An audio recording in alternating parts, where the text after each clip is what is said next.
My guest today is an award-winning writer-director, Marcellus Cox, and his works have screened in over 200 international film festivals, won over 150 international film awards, and has screened nationwide on Shorts TV, as well as Aspire TV's Urban Indie Film Block, Revolt TV Short and Fresh, American or African American Short Films, and PBS. But it's his newest short film, JAMARCUS Rose and the Five Bullet Holes, a film inspired by true events about a talented high school MLB prospect who spends the day with his newly minted mentor from the Big Brothers of America program. So, ladies and gentlemen, let's welcome back award-winning filmmaker Marcellus Cox to the show. Welcome back, friend. I appreciate you having me back, and I'm grateful for the opportunity to be able to discuss the film.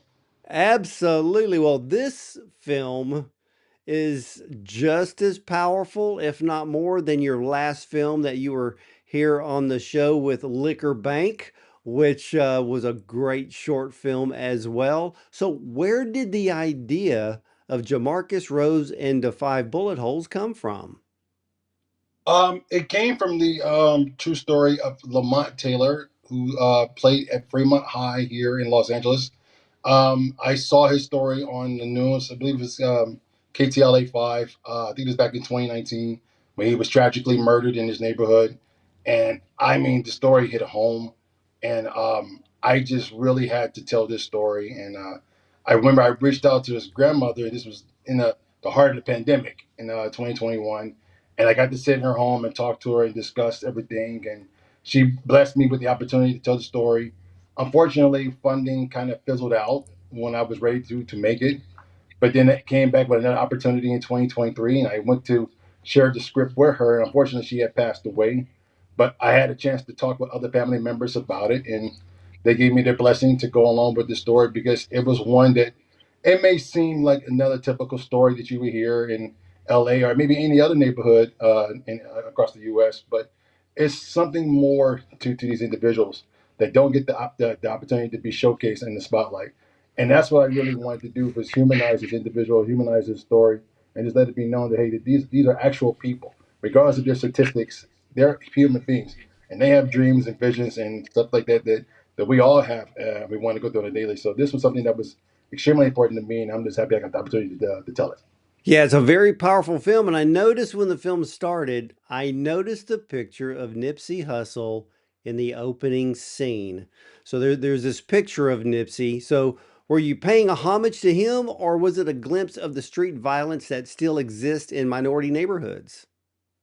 Uh, it was really more of a homage because it was right around the same time that Nipsey himself was murdered. So it was kind of like just kind of paying like a little homage to him, just let him know around that time period how important he was, especially in the LA area. So and how many people revere and look up to him. So that's kind of what that was. So I guess many people will kind of take it as that. I think they got it when they saw it and they knew where we were going with the story. So, but yeah, it was a more of an homage to him.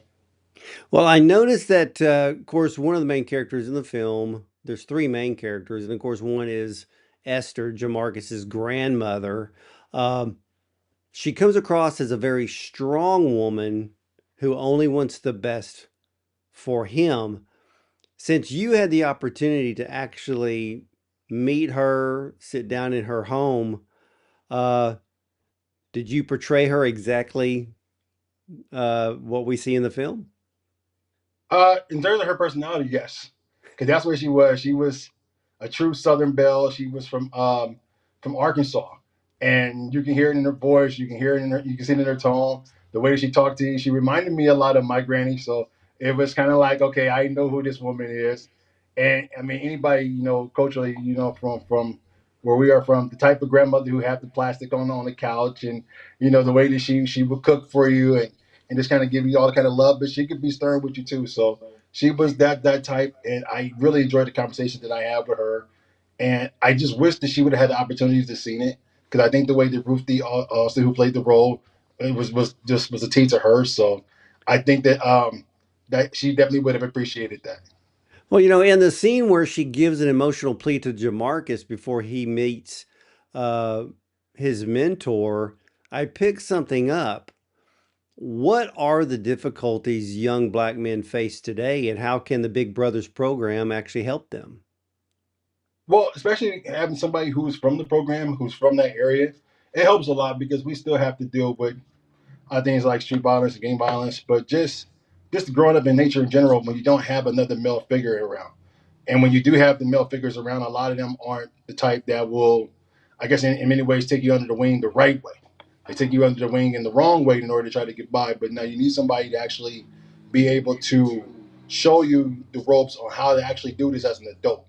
And I felt that that was I feel like that's what a lot of males do need to this day. So in these urban areas, and there's not a lot of real actual male figures out there who are able to come in a positive manner, as opposed to just being there for the sake of being there, but they're not doing anything with these kids. So for me, that was the importance, and that's what I want to showcase. And I mean, unfortunately, I had my father in my life growing up in South Central LA, but a lot of these kids didn't. So I knew this character, and I knew the story, and I knew the route that he was going, and you can see it before anything even take place. So the fact that you had that kind of mentor, even if it was just for that one particular split moment, you had somebody in that moment to say, "Hey, I care." Exactly. And there's that scene where Jamarcus and the mentor are sitting. It's in the evening. I guess they're still at the baseball field. And we learn that Jamarcus's mother had passed away. So with the real story, where was his father? Uh, his father was gone as well. In the actual Lamont's life, he was killed in a robbery, and that was something that I wanted to showcase, but we didn't have the amount of money to do it further to do it the way I would have wanted. So we didn't get a chance to actually put it and implement it into the film, because that would have been maybe a much bigger budget that we would have been able to obtain. But his actual father was actually murdered in a robbery, coming from I believe an event, and it was in Long Beach at that time. So that's all the details I had got from it in terms of his real life fathers. But that was the events that took place. So so the real character's name is Lamont. Yes, How big of an MLB prospect was he? Lamont was on pace to become a second round pick, and he was maybe on the cup of being a late first round pick, but he had received an offer later on before his tragic passing to play for the Washington Nationals, and that's who was going to basically draft him. And by the time he got to his senior year, he was on pace to be drafted by the Washington Nationals. Wow, wow. Now I can see why you gravitated to this story so strongly because there's just so many elements that just collide together because it covers so much. And one of the scenes in this film is when you have the scene with Jamarcus and Jasper in the car. Mm. And, you know, Jamarcus said something so important. He goes, most people just see another little black boy running around the streets like I'm worthless, like I have nothing to live for. How how can young black men today break that stereotype? Well, I mean, the stereotype is always going to be in effect for most people, no matter what you do. And you see it all the time where you see a lot of these young kids today who are becoming entrepreneurs, creating their own businesses. Even at the age of 15, 16 years old, they're actually doing things the right way. They actually have a lot of people who are helping to some degree. But that stereotype, unfortunately, is always just going to be in the view of the average individual. And that's the unfortunate thing. So the average individual have to change their way of thinking, their way of looking at us culturally. And I feel like what you're seeing now, especially with the way the social media is appearing, you do see a lot of young black men in a much brighter light than you would have seen without the likes of social media. So, and you see these young kids out here actually wanting to do something to accomplish something. So I see a lot of those old stereotypes breaking apart, but many people just have those views of what they think of black men in general, especially young black men. So there's the average individual who has to change their viewpoint, their way of thinking, and the way they see us in that limelight. And I Okay. feel like the more that we are able to showcase that, the more people will have a different opinion when it comes to us in general.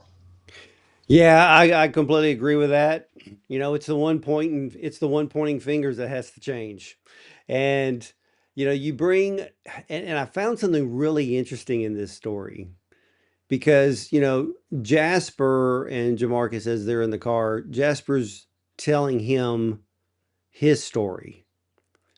And I found it, I guess, eerily odd that his story was about to become Jamarcus's story. So when you did research on this story with let's say Lamont's, we'll use the true story side with Mm. Lamont's mentor,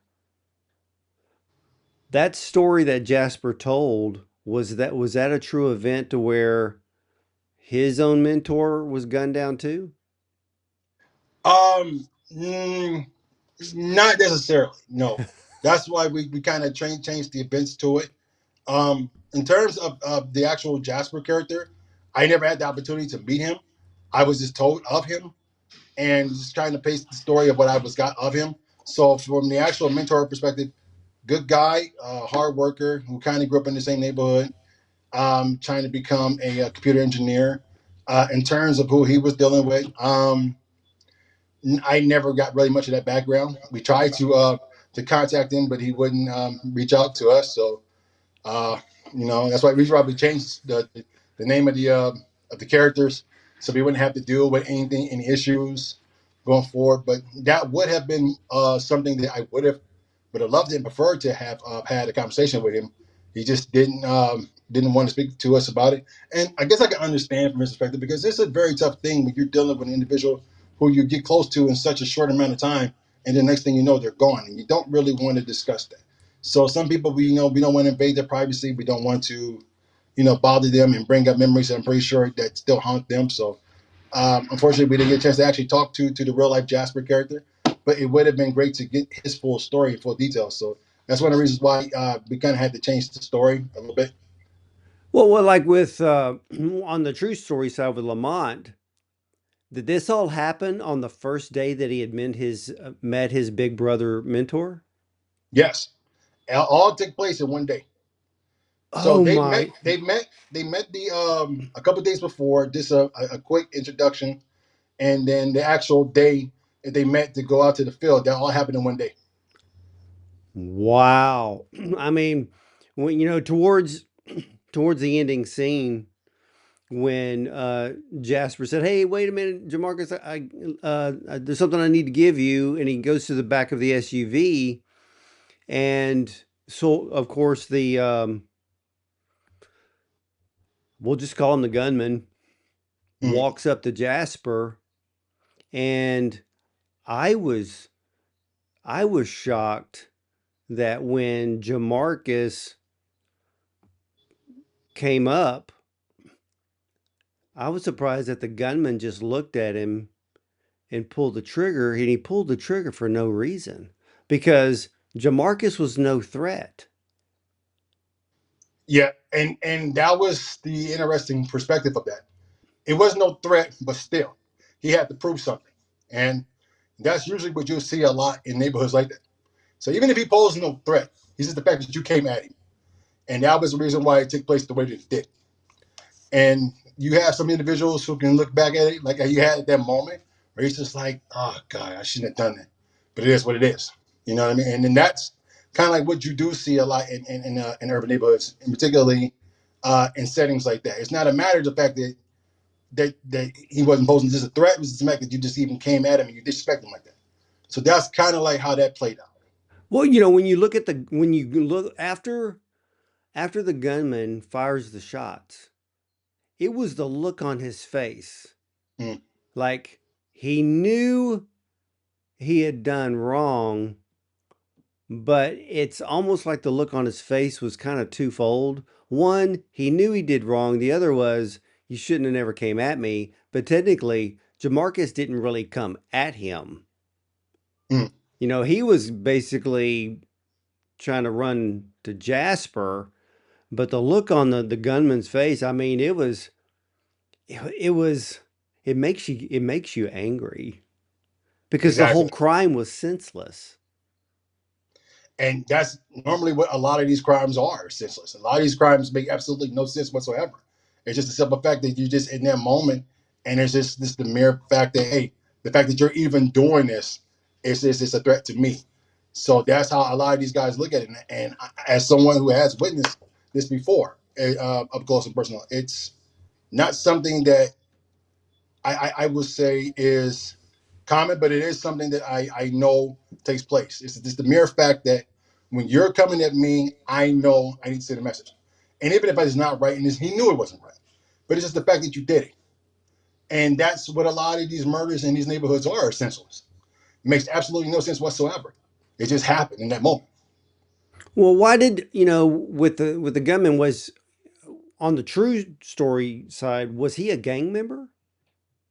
On the true side of the actual story, it was just a random guy in the neighborhood. So it had nothing to do with him just being a gangster. It's just the fact that he was somebody that everybody was, this is a guy you don't want to mess with. And if he wants something from you, you just kind of give it up. And in these situations, not everywhere, but like when you're on a block, you can't mess with this guy. If he come at you, bro, this is what it is. So this is how you handle it, and that was the way that I just wanted to showcase that. And it was one of those senseless situations where it's just like it makes absolutely no sense, but this is just how it is. And when you kill somebody who had absolutely nothing to do with this, who you know has a bright future, in many ways, it's so frustrating because you see this all the time, and it's happened for years, and it's some of the most heartbreaking situations that you'll ever experience. Now, because of the fact that you have people with cameras who can showcase and expose these situations, you can help to get these people off the streets. But it's been going on for years, and I mean years, and it's just something that I always say, if I was going to tell a story, I have to tell it from the perspective that I know this is happening, even if others don't see it. I've seen it, and I know I need to showcase it and present it, and it may be presented in a way that you like how you're asking the question now, like why did he do this? This is the way some people are. You can't explain them. Well, so like with Jasper, he just got hit in the face, and but I mean, I cannot imagine his position after all of this happened. Hmm. Because his deal is he's helping a young man. He's there to fill a void that Jamarcus doesn't have at the moment, and then have all this play out. It's probably still weighing heavy on the real mentor today. And that's probably one of the reasons why he didn't want to talk to us about it. And I feel like if I was in that situation, honestly, I would probably wouldn't want to discuss it either.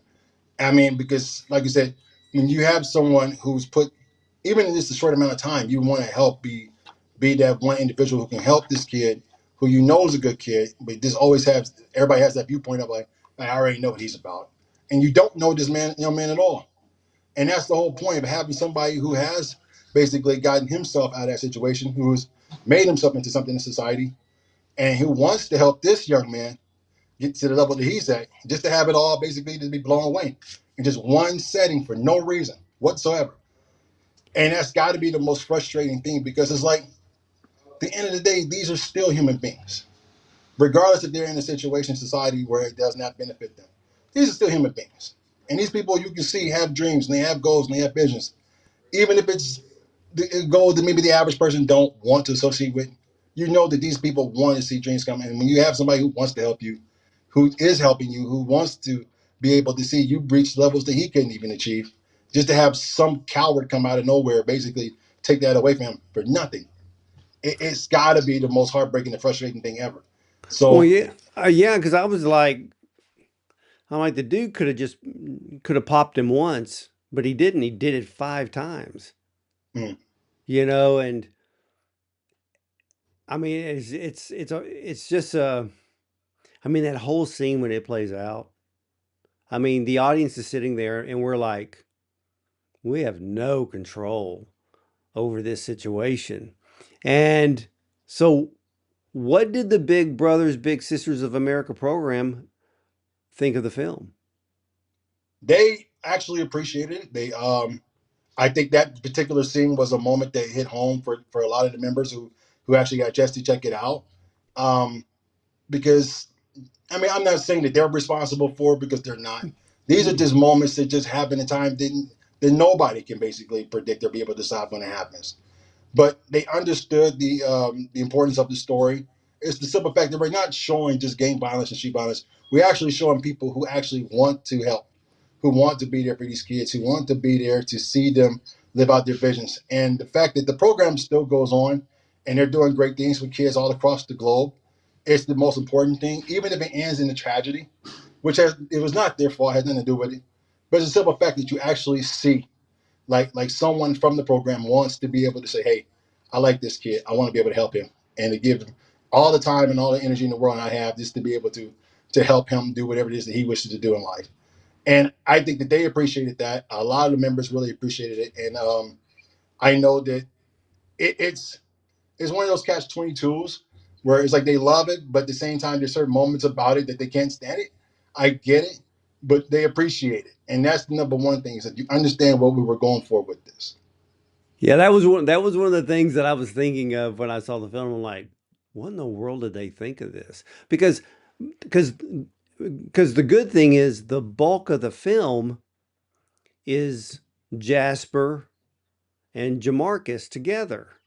Because we have the beginning where it's Jamarcus and his grandmother, and then Jasper comes in, and that's really the bulk of the film. And we see where, Big Brother mentorship really pays off, really reaching, youth and young men and making a big difference. And like you said, but there's also the real life side because you're telling the story based on true events. So, Mm. you know, there's no way to sugarcoat this at all. It happened. It's the only fault here was the guy with the gun making the wrong decision. And that's basically what's the whole point of the story. Is the simple fact that even through the good times, tragedy can still occur. And it can occur in a matter of seconds. There's nothing you can do about it. But to me, like you said, it's the story, the brotherhood. Even in a short amount of time, it shows that even if you don't know somebody, just the mere fact that you get to talk to somebody, you get to know somebody, even in a short amount of time, you realize, hey, we have a lot more in common than we know. And this the mere fact that when you actually put the time and the work in with somebody, you can see all the potential in the individual. And the fact that they see it in you as well. And that was the heart of the story was showcasing Jamarcus and Jasper and showing that hey, this could be anybody's story. It doesn't matter if they're black. It doesn't matter if they're Latino or they're Asian or they're white. These things happen. But the fact that we have just one life to live, and in that one moment, what would you want it to be? Would you want it to end on a note where you finally felt like I'm somebody in the eyes of someone, as opposed to just being that kid that just roams around and everybody just sees you as just basically that, So, and that was the way I wanted to present the story. But here's the thing, and ladies and gentlemen, when you see Jamarcus Rose in the five bullet holes, I want you to keep in mind something because that ending scene, it's shocking. But here's the thing, Marcellus, that I loved because you have Jasper who is just beginning and really making a very good strong inroad on the first day with Jamarcus. You can see where that relationship is going to grow, after that day. But because of the gunman and the way that you shot that scene, you're also showing us too, here's someone who didn't grow up with a mentor, probably didn't grow up with a father or a positive father figure. So this film really shows both sides, doesn't it? Yes. And it's like you said earlier, there's no way to sugarcoat the story. There's no way to hide the truth about the story. It's just a part of a reality that is real and it does exist. But like you said, it's just a way. where you have to be able to show both perspectives, but you appreciate both perspectives because you see somebody's, when they're at their absolute lowest and you see them at their absolute highest, regardless of their situation in life, that anything can be overcome and overachieved, no matter how negative or positive it is. And that was this the thing for me when I crafted this story. That was what I wanted to showcase. There's just no way that you can separate the realness from basically trying to sugarcoat anything. And it's just not the way that I work. It's not the way that I wanted to present it. And I felt like I had to be as truthful as humanly possible about it, regardless of anybody's opinion of it. But I just wanted to show that at the end of the day, this is a human being. This is his story. Get to know this young man while you have the opportunity to, even if it's in a short amount of time. Just know that this man could be that person right there in the corner over there, or it could be that guy in the corner over there, or it could be that girl over there in the corner. So you just know that these people are real. These are actual people that, regardless of what you may think, get to know them. Ask questions. About and if they're willing to reciprocate and actually open up to you, that's the greatest feeling in the world because now you got somebody you can say, hey, let me holler at you. Let me take you out for a drink. Let me just spend some time with you. And you impact the individual life. You don't even know it. That's right. And, and that's the thing about the bulk of the film. Well, actually, was it where his grandmother told him that, Jasper was coming over and, he kind of pitched a fit, Mm. like, like it's basically, I'm too old for a babysitter kind of attitude. And, but he manned up.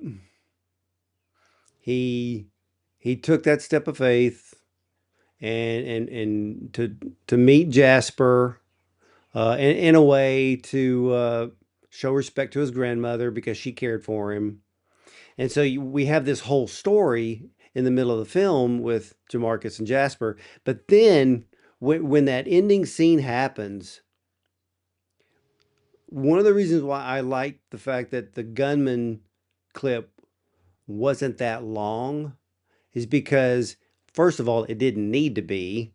And the Yeah. fact that here's an individual who has nobody positive in their life, no one to mentor them between right and wrong, but it's that one quick scene of him making the wrong choice, which to me mirrored Jamarcus's reaction when his grandmother told him, Jasper's coming over and this is something that you need because she saw what he needed.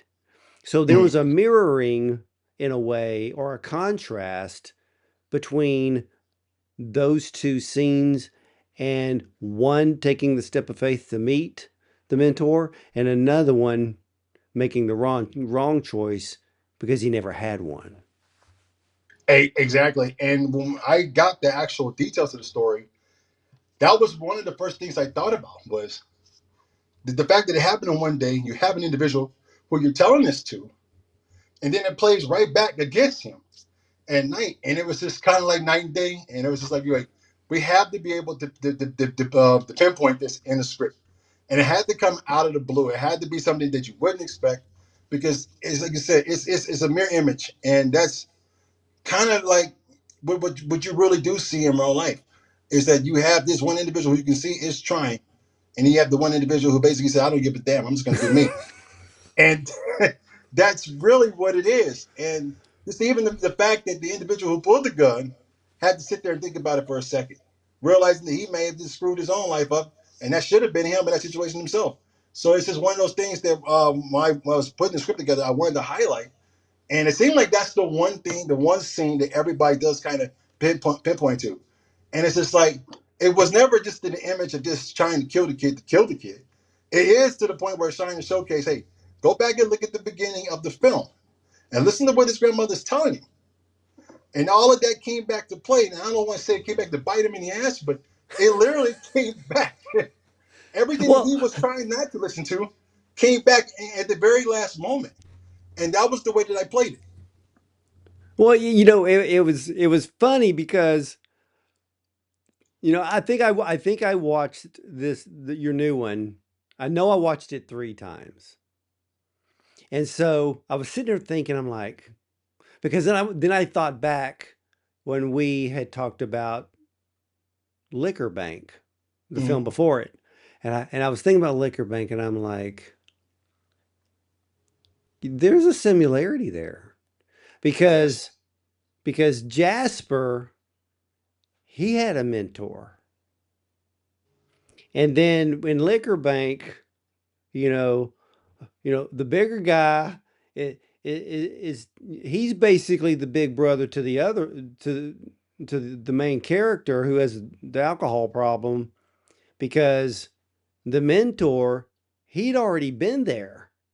Mm. He'd already been down that road. He already had the experience of what, dude, I know what you're going through. I know the struggle. You want to quit, but there's that time period that you have to get through the struggle until you get to that point to where there'll always be the struggle, but it's not going to be weighing so heavy on you. So I saw some similarities in Liquor Bank when I watched JaMarcus Rose. And you know And what? That was, I'm not meaning to cut you off, but that was no, one of the things that attracted me to it was the fact that when I go back and I look at Eddie's story, and it's basically within the same area, same neighborhood, somewhat, and you have these individuals who are going through situations, and they have the same somewhat kind of background. Like it's always somebody who's in their life who comes and say, "Hey, you need to get this right," and it's I don't like to play the stories like that, but that's just the way it comes out. And I think that those are the things that attract me.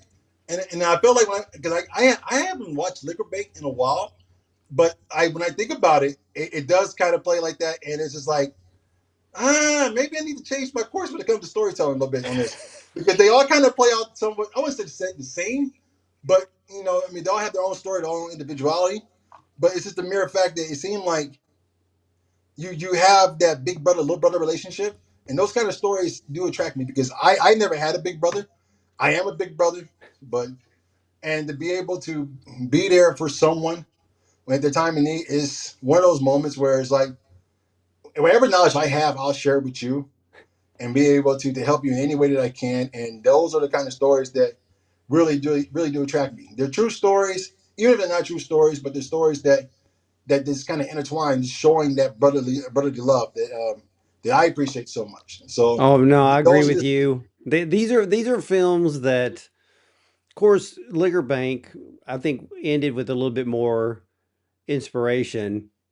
JaMarcus Rose ends up with heartbreak, mm, and really teaches the audience, you know, there's choices in life. Which choice are you going to choose? And you had great actors in both films, but with JaMarcus Rose, how did you come to cast it? casting wise. Um, I already knew who I wanted for Jasper, and that was Stephen Cofield Jr. I've worked with Steven numerous times. I love Steven. I think Steven is a brilliant actor, brilliant performer. For me, that was not a very difficult choice. So he was the only one that I did not have to like audition. I just kind of already knew that was going to be him.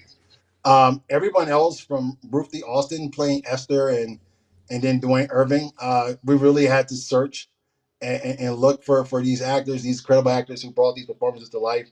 So one of those things where you're kind of going through actor to actor to actor, licking the reels, and then hosting in front. It was really stressful because I didn't feel like I had anybody who can bring his essence. And um, when I saw Dwayne, I said, okay, that's the guy. And that was maybe one of the best decisions I made because he's that kind of kid that, my God, you could tell he's just fun loving. He can be a little smart ass. He can be that kind of guy. But I love those kind of individuals because they're so misunderstood. But when you really sit down with them, you love them. They're great kids. They're just great individuals. They love to live life, and those are the kind of people that are like, yo, anything I can do to help, just to be able to make sure you stay on the right track, but still be you, I'm down for. And then Well, Ruthie was kind of like just the perfect mix of Southern Belle, but yet she had that warm heart, and it reminded me so much of Lamont's grandmother. So that was for me. After I had a chance to talk to her and go over the role with her, it was like, okay, I have her. So casting was a little bit of a challenge on this, but for the most part, I feel like I cast the right people. No, you did. You did. Because I was looking at all of the three main characters and I was like, yeah. Because what I loved about um Jamarcus, the character, was his, you know, he's in, in the beginning, he's in his room and he's throwing imaginary pitches. And that right there shows he has dreams. He's looking into the future. He sees himself, playing in a major ballpark somewhere. But he also shows when he's with Jasper, he finally comes out of his shell and he shows his vulnerability. Mm. And so when I was watching that, I love so with the three actors, I think you casted it very, very well. I appreciate it. And everything about this film I owe to them because it wasn't really much direction to give them other than just the story and the characters and kind of just let them be them, little slight, direction here and there in terms of maybe type of performance, but for the most part, these guys were incredible. And um, every success that this film have is not just on me, it's on them. And I give all this credit to them. Awesome. Now, besides film festivals, do you have any other plans to show this film, maybe in schools or college campuses?